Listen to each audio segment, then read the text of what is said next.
Mewn sawl ystyr mae Caerdydd yn gymaint o ddinas newydd, ond mewn ambell i le, y tu hwnt i'r holl bensaerniaeth hollol newydd yng nghanol ddinas ac yn y bae, mae ydych chi'n gallu gweld weithiau olion o'r hen Gaerdydd, ella sydd ddim yn edrych mor sydd ddim yn o'i blesio twristau fel betai.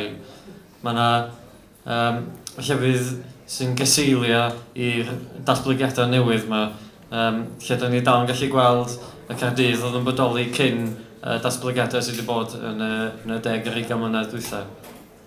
Lle hon yn ei Tatŵ ger y Taf. Ar rychau croen ei hasgwrn cefn, ar ran ddinod o'r hen ddinas, o dan bont sydd drachefn yn gwawdio'r taf, ar wal sydd wedi cracio a'i fflaster yn gwywo, lle o ffrymrwyd troli a'ch farchnad i'r dŵr, mae graffiti yn datŵ, sy'n adrodd hanes rhyw hen loches, fi'n llwybr cudd i gariadon newydd, am ddagrau unig fi'n cynnal afon. Crinodd y mylon i chynfas, mae'n hen wreigan sy'n crymu o dan bwysau'r fetropolis fodern, a'r colir concrit sy'n llyfnu hwyneb.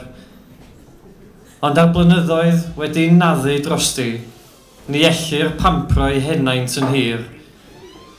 Mae cenhedlaeth arall o fechgyn yn cerdded hyd Westgate yn fygythiol ei golwg ond yn edrych ar ôl nain. Ei dwylo a'i dychymyg yn cosi yn ei dinas ifanc anghelfydd wrth weld y muriau newydd ei cynfas Glan.